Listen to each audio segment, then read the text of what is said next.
All right, everybody, it's the Working Fans Podcast with a man they call Dave. And today we have a special guest, a young lady who's been wrestling for about 3 years now. She is the New Heights Wrestling Women's Champion. She's the Guardians Legacy Women's Champion and Guardians Legacy Women's Tag Team Champion. Ladies and gentlemen, welcome to the show, Emily Locke. Hi. How you doing, Emily? Thank you for doing this. I'm good. How are you? I'm good. You know, it's a nice day, and we're winding down here on the East. You're on the East Coast too, I believe, right? So Yes. It's very hot. Yeah, like, overly hot here right now. I don't know. I mean, I call matches with you from Florida, so I know you're probably. I'm up north. I'm in Connecticut. Oh yeah, no, it's like 95 degrees consistently here, so I'm like melting all the time. No, we don't need that. So right away, you know, one of the first questions is always just to get people to know people. And it's like, obviously, when you're in this, I wonder, like, how did you get involved? Were you always a wrestling fan, or did someone introduce you late? I don't know. No, I have not always been a wrestling fan. So I don't have, like, I always say I don't have the typical wrestler story. So I started watching wrestling, I'd probably say when I started going to college back in 2015. So I'd say about 9 years now. So it's been a while. But I started watching wrestling with like a group of friends, and that's all it was to me, was just watching wrestling, enjoying wrestling, you know, having friends with wrestling. And then I moved to Florida, and I was like, you know what? I kind of want to do this. It was kind of, it wasn't like a dream, like, at the time, it was never like a dream of mine, but it was like, I kind of want to do this. And so I started looking up wrestling schools, and I found Jay Lethal's wrestling school, which we can get into later I don't know if you want to talk about it, but I found Jay Lethal's wrestling school, and I was like, you know what? I'm going to call. And when I called, they're like, hey, we have one spot left for our next class. It starts in 2 weeks. You want to do it? And I was like, sure. And like, I was like, it was just kind of like a, you know, kind of trying to get information. And then I was going to start in 2 weeks. And then, so my class started March of 2020. Oh, so wow. We had to have the whole world shut down right after I started wrestling school. But yeah, so it wasn't always like a thing of mine. But then I will say, I feel like I fell more in love with wrestling the longer I had to do wrestling school because of COVID. Like, I started to appreciate wrestling more and be able to appreciate the art of wrestling. So yeah, I had an interesting intro into the wrestling world. Yeah, I would say so. Maybe a negative into a positive, right? Mm-hmm. Just shut it down, but you're able to kind of put more time and effort into this thing that you had just started, and maybe develop more of appreciation, like you said, because what else were you going to do, I guess, at this point too? Right. We had to shut down. And then, so my class was about 15 people. And at that point, we weren't allowed to meet at all. And then once they started pulling down the guidelines for everything, they were like, oh, you can do groups of 10. So they split my class in half. So like, half of my class was going on Monday, Wednesday. The other class was going Tuesday, Thursday. And we were able to, like, we did have like a lot longer of a wrestling school experience. However, like, normally we would go 4 days a week, and we were only going 2 days a week. And it was really cool talking to my classmates, talking about, like, you know, the different things that we were learning, you know, and everything, and how we were progressing. But then when we came back together, it was like amazing. So yeah, I definitely felt a big appreciation for wrestling. And then I was able to break in right when indie wrestling started coming back. So it was pretty cool. It was pretty cool. Yeah. I would imagine, like you said, slowing down the process, even though you're only going 2 days a week, that's 2 days a week, but the other days you're just probably talking about wrestling and talking, right? Yeah. And my coaches were really big on like, okay, you're here, you're learning. Now, when you're home, you're also learning. You're looking up stuff. You're coming up with inspiration. You're that was one of our requirements in my wrestling school, is you have to have a notebook. And every single day after class, I just wrote down everything we learned. And, you know, then you go home and you study, and then you're like, oh, I learned how to do this, but now I forget. And like, you have to like think about that kind of stuff. And then you go and you like find inspiration, because everybody has a different wrestling style. Everybody has a different wrestling technique, and you have to come up with that. Like, you want to come up with that before you start wrestling. So, you know, it was all of that. Now, you said you were at Jay Lethal's school. Who were some of the other trainers and people you worked with there? So Jay Lethal was the main trainer, and then we also have Big Connor from the Ascension, and then also David Mercury, the technical alchemist. He's pretty well known in Florida. Those were the three main coaches, but we definitely had a lot of guest coaches come in and help train also. But yeah, those were the three coaches that taught me everything I know.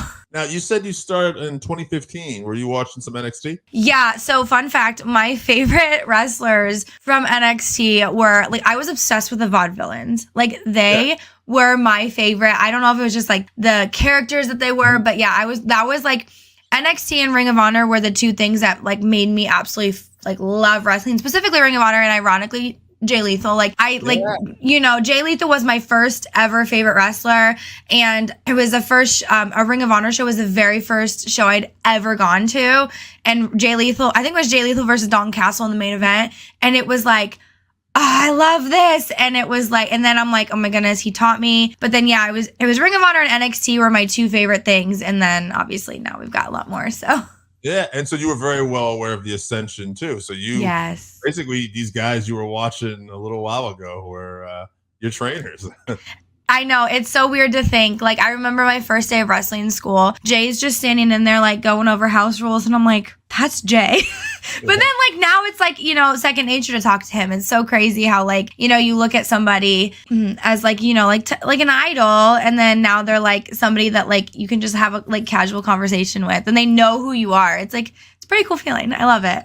Now, I'm curious. I don't know how far you want to go into this, but, like, when you're coming up, like, with your character and stuff like that, what are, like, for you, what was that process like? What are people you're maybe pulling from or looking at, It was hard. I'm going to be fully honest with you. Now, when I first broke into the business, I was always babyface. And I was always like the happy-go-lucky, like happy to be here girl. Like I was like, yeah, like my first character was like your next best friend. Like I want to be everybody's friends. Like that's like who my character was. And I didn't know anything else because that's typically how you start. You start out as a very happy-go-lucky babyface. That's just typical for women's wrestling. So then I was, trying to find good women to watch that are super babyface. Like Bayley. Bayley was like, that top baby, like a big babyface, always happy. So I would, pull stuff from her. But then I had to evolve into what I typically do now as your boyfriend's favorite wrestler. And, it was kind of like, I'm with a group called Exodus and, we were all just talking one day and I'm like, I need something. What can I be? Like, who is Emily? And I'm like, I know the mannerisms. I know the moveset. I know the attitude, but like, what do I call myself? And I'm like, that's actually really annoying. Like your boyfriend's favorite, that's me. Like, and so like, it kind of just like, you just start talking and talking and talking. And then it just kind of manifests itself into what it is. And I think it's worked out perfectly. I pull a lot of there's not one specific wrestler that I watch. Sure. I just watch wrestling and I look at something and I'm like, I'm using that. Like I use some stuff from Toni Storm right now specifically, but like, it's a lot of, I just watch women's wrestling. And if I like something, you just turn it into your own. You like, yes, that's great. How can I make it? How can Emily do it? You know what I mean? So that's how I do it. No, absolutely. And it's all part of the process. You're not just take it from one person. You're borrowing a little bit here, a little bit there, and you try to make it your own. I find even too now when starting to do commentary, I watch sometimes old wrestling. Sometimes I'll do it when I'm bored. I'll put something on and then I'll hear something commentary wise and I go, oh, I like that. No one's done that for a long time, probably. I'm just going to put that right in this spot here or find a spot. Right. Because it's like in wrestling, almost everything's been done. Yeah. So you just have to find a way to turn it into your own. And, that is one of the hardest parts of wrestling is turning things into your own because you've seen almost everything. So how can you make it unique on your own? So absolutely. And sometimes too, you can take stuff from out of wrestling. Like I know I've done that too, where I've heard something on, it was a boxing coach. He was talking about how when you become champion, you automatically become 30% better. And I dropped that on the line. I think it was with Kelly Clark. So it's just like one of those things. It was like, oh, okay, let's incorporate that or do something like that. So yeah, I agree. I think it's just finding that little thing. Now that you're wrestling actively, besides wrestling, is there anything else you do to stay sharp right now? So I consistently Twitch stream. After we're done with doing this, I'm going to Twitch stream. So I would say that helps me in wrestling with my promos, 100%. I feel like I can sit here and I can talk to a screen for 2 hours. And obviously I'm talking to people, but I'm talking to a screen. And I did Twitch streaming before I started wrestling. So I feel like with promos, it was something that kind of came a little bit bit more natural to me because I felt like if I can just read one thing that somebody says and go on a giant tangent, like that's going to put me at an advantage.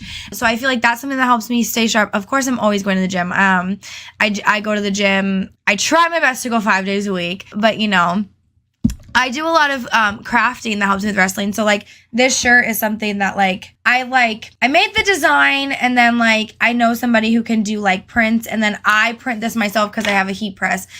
So that helps me with wrestling. So I feel like if I try to learn a new hobby, I always try to find a way to tie it into wrestling. Like, how can it help me as a wrestler? Once you become a wrestler, that's it. Like, okay, I want to do this, but like, how is it going to better my me as a wrestler? But that's just the mindset you end up getting when you're a wrestler. So yeah. Right, because it's all about your brand, especially as an independent wrestler. You're really developing your brand. So that makes a lot of sense. 3 years at this, you're working on everything. Have you been fortunate to escape any injury bugs so far? I would say yes. I have. So when I was training, I had some slight injury. Unfortunately, I wasn't able to do like my graduating match, but like the way that my coaches had me graduate was I had to watch every single person in my class's match, and I had to write down my critiques, and I had to turn it in. So that was how I was able to do that, because I had a slight neck injury, which was kind of scary. And then I did one match. The 2 times I got injured, which I went back a week later. I was doing a move, and I did like the worst thing you're supposed to do, and you're not supposed to brace when you do something. I braced, I hurt my wrist, and there's actually a video of it, and I go back and I watch it because I did the move, and then it was a transition into I gave the girl a spear, and you just look, and I just grabbed my wrist so hard, but I'm I'm finishing this match. I'm not finishing this match. And then I had to call out of one show for that because that happened on a Saturday, and I had a Sunday show, and my wrist was up here, and I was okay, I can't wrestle like this. But then, the next week I was back at it. And then I was in Puerto Rico, and I wasn't even wrestling. I was doing a spot with the boy, with Exodus, and one of Exodus hits me off of the apron, and I fall back. And about 2 matches before, they did a birthday party thing, and there was icing all over the floor. So when I fell off the apron, my foot landed. I was wearing wrestling boots too. When my foot landed and I slipped, and it hyperextended. And so I think I hyperextended or fractured my foot. I didn't go to the doctor or anything. And the next day I walked around San Juan on hobbling. But yeah, so I haven't really been out of wrestling for an injury, and now I'm fine. So yeah. I just kind of I baby myself if I don't feel good. If something doesn't feel right, I baby myself. I have, ankle braces, foot braces, wrist braces. If anything feels off, I just put it on, baby myself, and I don't want to be out from wrestling. How many times have you been to Puerto Rico? So we've gone twice, and we're in the talks of going for a 3rd time. So the first time we went was, I want to say July of last year. So just about a year ago. So we went for this company called GZW, Ground Zero Wrestling. The first time I didn't wrestle, the boys wrestled. And then the second time we went was, I think, September. And then I was in a women's triple threat, and the boys were in a tag match. And it was awesome. I really enjoyed going to Puerto Rico. We had a lot of flight issues. Both times we went to Puerto Rico, we got stuck. And that was the only bad part about it. So that's the only reason why we're apprehensive about going back. But we definitely always get the, we call it the island fever. We want to go back. We loved Puerto Rico. So how's the crowd? I feel like they've got to be very energetic. So they're good. They're good. They bring the air horns. Yeah. So that's something that you're not used to. And they're very I had to do a promo the first time I was there. I'm speaking English. They don't know a word I'm saying, but they're screaming, "What?" And so they're into it. They're very, very, very much into it. The only thing that's really different about it is the both times that I was there, typically for a wrestling show here in the States, it's about 6 to 8 matches. Both times I've been there, it was 12 to 15 matches. So that's not the biggest difference. But yeah, the crowds are so into it, and they're loud. They're very loud, and they don't care what's happening. They're just into it. So it's really fun. So yeah, I would imagine that's a pretty good time. What would you say is the hardest aspect so far of your career then? I'd say for me, the hardest thing has been character development, 100%. Becoming who I am, because it's you'll go to you'll go and ask somebody what do I do? And they're well, what would Emily do? And it's oh, That's a good question.